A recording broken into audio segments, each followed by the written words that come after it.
আলুর পরোটা তৈরি হবে। স্টাফিংটা পরোটার ময়দার মধ্যে এভাবে নেওয়া হচ্ছে।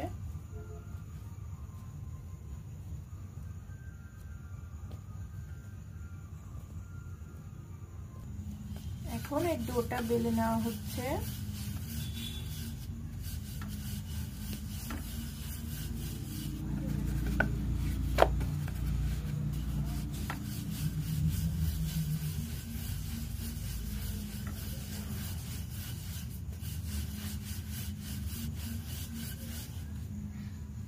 এবার ভাজার পালা। কি রে, এখন শুকনো খোলায় আগে ভেজে নেওয়া হবে।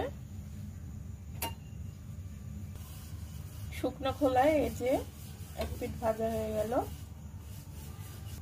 এখন তেল দিয়ে দেওয়া হবে।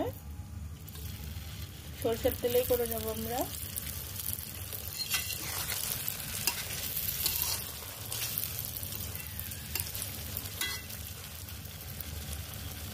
এখন আরেকটা উল্টে দেওয়া হচ্ছে।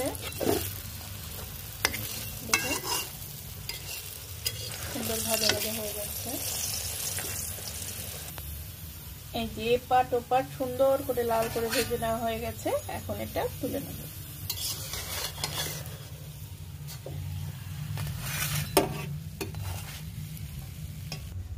এই তো এখন শুধু খাওয়ার পালা।